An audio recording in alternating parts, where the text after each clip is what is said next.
This is Valley News Live at noon. We start with new information this afternoon. Official charges are now filed against a man accused of spray painting graffiti on a Moorhead mosque.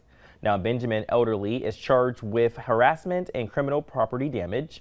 Court documents say he confessed to vandalizing the mosque, but claims he did it as a joke. He says it wasn't meant as a hate crime. He just wanted to get a reaction out of the community. Now, if convicted, Elderly could face up to 6 years behind bars. Well, 2 juveniles are now facing potential charges in connection to a fire at the Mid-America Steel building. Fargo police say the cases are being forwarded to the juvenile court.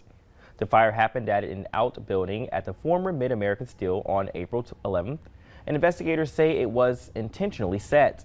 It's the second case of arson at the building within a month, and the first was on March 22nd. An 18-year-old Riley Keeping of Fargo was charged in connection to that case. A car burst into flames on Interstate 29 in Fargo this morning, causing a bit of traffic backup. The call came in just after 8 this morning on I-29 near 52nd Avenue South. As you can see, the car was fully engulfed in flames. Firefighters were quickly able to get the fire under control. No word yet on the status of the driver or what caused that fire. A Valley City man is now charged after being accused of sexual acts with a minor. Comarinian faces 1 count of gross sexual imposition. The victim in the case let the school counselor know about unwanted sexual contact after she told her father, but he didn't believe her. Court documents say Berinian laid on an air mattress with young girls and touched at least one of them inappropriately. Well, it's definitely a cold start, and now we are beginning to warm up. Let's check in with meteorologist Nathan Hopper. Happy Thursday, Nathan. Yeah, happy Thursday, Brian. Definitely a warm one out there. And it's also Severe Weather Awareness Week across North Dakota. And some of the topics we are discussing for today is lightning. So here's what we can expect, of course, with lightning safety. We had some lightning yesterday with that front moving through. Of course, the old saying is when thunder roars, go indoors. And that's because lightning can strike 15 miles away from the core of a thunderstorm. And that's why we're encouraging everyone to take shelter in a substantial shelter when lightning and thunder is observed. On average, 47 people, unfortunately, do die each year in the U.S. from lightning strikes. Most of those occur outdoors. So if you are outdoors and you can't get to a substantial shelter, stay away from tall objects that could possibly attract lightning and either get out of or get off of the water. And if you're indoors, it's advised to not use any electronic devices and stay away from those windows.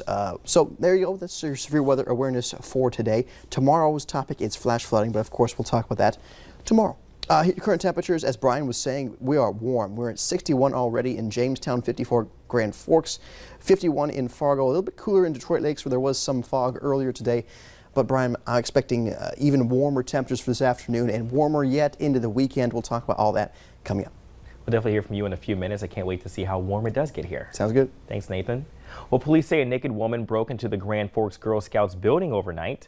They found her laying just off of South Columbia Road early this morning. The 31-year-old Elizabeth Burns of Bismarck was booked on charges of burglary and criminal mischief. Officers say she was unclothed and had minor injuries to her arms and feet. Police say there was a large amount of damage on the front foyer and the Girl Scouts area of the building. Neighbors are picking up the pieces after a grass fire destroyed a home, several outbuildings, and vehicles in Amaretto. Now, the fire department got called yesterday afternoon and found a mobile home on fire and other homes in harm's way. They say high winds caused the fire to spread quickly, but crews were able to contain flames and prevent further damage.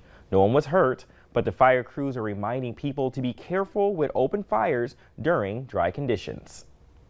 Minnesota Governor Tim Walz is urging the state Senate to take immediate action on police reform.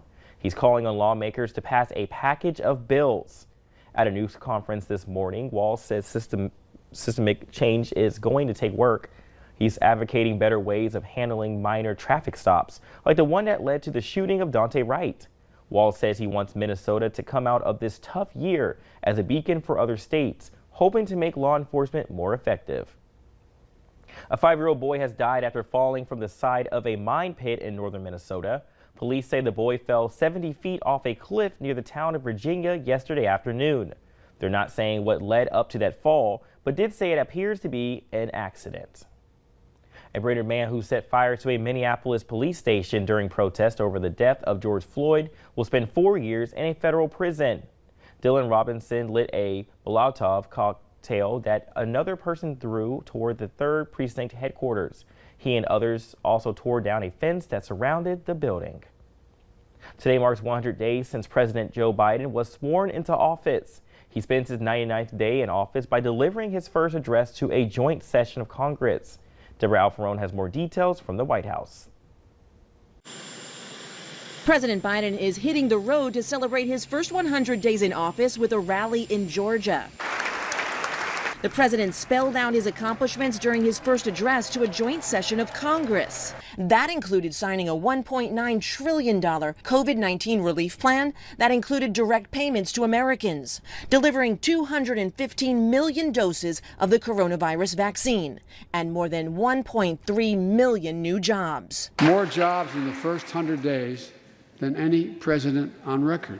In addition to discussing his first 100 days, the president laid out what he'd like to see come out of Congress this year, including 2 more massive spending bills.